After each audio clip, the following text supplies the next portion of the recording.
राहुल गांधी हरियाणा में अपनी विजय संकल्प यात्रा पर निकल चुके हैं। जम्मू कश्मीर और हरियाणा में विधानसभा के चुनाव हैं। जम्मू कश्मीर में तो तीसरे चरण की वोटिंग भी हो चुकी है। हरियाणा में 5 तारीख को वोटिंग है और 8 तारीख को दोनों राज्यों के चुनाव परिणाम एक साथ आएंगे। अब राहुल को ऐसे में ये विजय संकल्प यात्रा क्यों करनी पड़ी? दरअसल ये करना उनके लिए इसलिए जरूरी था क्योंकि इस यात्रा से कांग्रेस पार्टी को जो भी सफलताएं मिलेंगी उसका श्रेय अब राहुल को चला जाएगा। नहीं तो ये श्रेय राहुल को जाने वाला तो नहीं था। अब भले ये कहने को हो जाए कि राहुल एक तरीके से नरेंद्र मोदी की नकल कर रहे हैं, पर राजनीति में इतना तो चलता है। दरअसल 2014 में जब नरेंद्र मोदी केंद्र की राजनीति में आए तो इसके साथ ही जब राज्यों के विधानसभा चुनाव होते थे तो नरेंद्र मोदी अपने नए नए प्रयोग कर देते थे।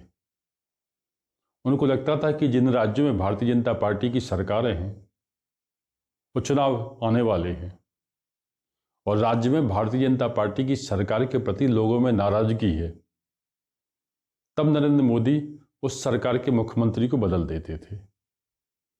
कई बार तो वो मंत्रिमंडल को ही बदल देते थे। इससे राज्य में जो सरकार के प्रति एंटी इनकम्बेंसी होती थी वो प्रो इनकम्बेंसी में कन्वर्ट हो जाती थी। भारतीय जनता पार्टी जीत जाती थी और इस जीत का सारा श्रेय नरेंद्र मोदी को जाता था। किसी स्थानीय, किसी प्रदेश स्तर के नेता की तो बात दूर की बात है, किसी बड़े नेता का भी कहीं कोई नाम नहीं आता था। सारा क्रेडिट नरेंद्र मोदी ले जाते थे। नरेंद्र मोदी की इसी क्वालिटी को तो राहुल गांधी ने अच्छे से समझा है और वो इसी राह पर चल रहे हैं। क्योंकि हरियाणा में जहां कांग्रेस शुरू से ही अपर हैंड में मानी जा रही है, भारतीय जनता पार्टी की 10 साल की सरकार से लोग नाराज हैं। सरकार से भी नाराज हैं और उनके मुख्यमंत्री रहे मनोहर लाल खट्टर से भी नाराज हैं। हालांकि अन्य राज्यों की तरह नरेंद्र मोदी ने यहां भी मुख्यमंत्री मनोहर लाल खट्टर को हटा दिया, उनकी जगह नायब सिंह सैनी को मुख्यमंत्री बना दिया। पर इससे लोगों की नाराजगियां कम हुई, फिलहाल ऐसा समझ में नहीं आ रहा। लगातार रिपोर्टों में दावा किया जा रहा है कि कांग्रेस पार्टी वहां पूर्ण बहुमत से सरकार में आएगी। अब राज्य में भूपेंद्र सिंह हुड्डा कांग्रेस के कद्दावर नेता हैं। ज्यादातर उनके समर्थकों को ही टिकट मिली है। कुमारी शैलजा एक दूसरे गुट की नेता हैं, उनके कम समर्थकों को टिकट मिली है। अब भूपेंद्र सिंह हुड्डा और कुमारी शैलजा में 36 का आंकड़ा है। कांग्रेस की इस कलह को सुलटाने के लिए कांग्रेस अध्यक्ष मल्लिकार्जुन खड़गे को हरियाणा आना था, पर कुमारी शैलजा इससे संतुष्ट नहीं होने वाली थी। इसलिए खुद राहुल गांधी को मोर्चा संभालना पड़ा। वो हरियाणा गए और एक मंच पर भूपेंद्र सिंह हुड्डा, कुमारी शैलजा और राहुल गांधी बैठे। वहां राहुल गांधी ने सभा में कह दिया कि यदि राज्य में कांग्रेस पार्टी की सरकार बनती है तो वो सबकी सरकार होगी, किसी एक की नहीं होगी। इसके बाद भी राज्य में भूपेंद्र सिंह हुड्डा और कुमारी शैलजा के बीच की दूरियां कम हुई हों, ऐसे कोई संकेत नहीं दिखे।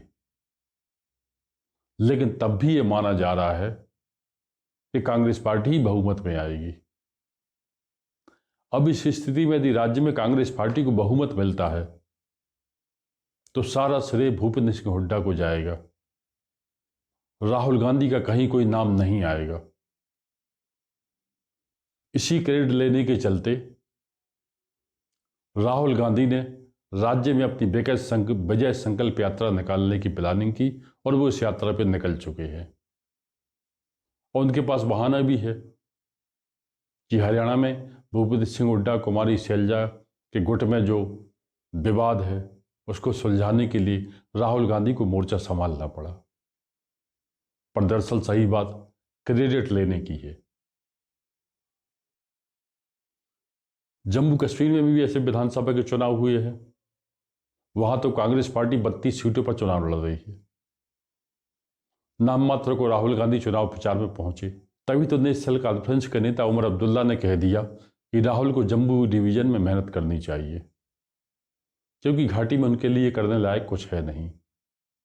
हालांकि राहुल गांधी पिछले काफ़ी समय से जो राजनीति कर रहे हैं, तो उनके पास जम्मू क्षेत्र के लिए भी कुछ बचता नहीं है। अब राज्य में कांग्रेस के पास सहूलियत एक ये भी है कि वहाँ पे भूपेंद्र सिंह हुड्डा जैसा कोई नेता नहीं है। इसका फायदा ये है कि जम्मू कश्मीर के चुनाव में यदि कांग्रेस और उसके सहयोगी पार्टियों को अच्छा बहुमत मिलता है तो सारा क्रेडिट ऑटोमेटिक राहुल गांधी को जाएगा, भले वो वहाँ कम चुनाव प्रचार में गए हैं। पर एक नुकसान ये भी है कि यदि कांग्रेस पार्टी या उसके सहयोगी गठबंधन को राज्य में सफलता नहीं मिली तो इसका दोष भी राहुल गांधी को आएगा। हरियाणा में विजय संकल्प यात्रा निकालने के लिए राहुल गांधी ने जिस मुस्तैदी से अपनी तैयारी की है, उसका एक संकेत ये भी है कि हरियाणा में जैसा कि माना जा रहा है कांग्रेस की सरकार बनेगी, और चूंकि हरियाणा में कांग्रेस 90 में से 89 सीटों पर लड़ रही है, एक सीट उसने अपने गठबंधन के सहयोगी को दी है। यानी कह सकते हैं कि हरियाणा कांग्रेस के लिए बड़ा राज्य है अपेक्षाकृत जम्मू कश्मीर से। और हरियाणा में यदि कांग्रेस जीत जाती है, उसकी सरकार बन जाती है, तो जम्मू कश्मीर में यदि राज्य उससे छूटता भी है तो हरियाणा की जीत में जम्मू कश्मीर की हार दब जाएगी। यानी क्रेडिट सारा का सारा राहुल गांधी को मिल जाएगा, जिसके लिए राहुल गांधी इतनी मेहनत कर रहे हैं। क्योंकि नरेंद्र मोदी ने इसी क्रेडिट के चलते राष्ट्रीय नेता के तौर पर अपनी छवि बनाई है। उसी राह पर राहुल गांधी चलकर राष्ट्रीय नेता के एक विकल्प के रूप में अपने आप को पेश कर रहे हैं। तो आज के लिए इतना ही। आपसे अनुरोध है, आप अपने विचारों से कमेंट बॉक्स में लिखकर हमें ज़रूर बताइएगा।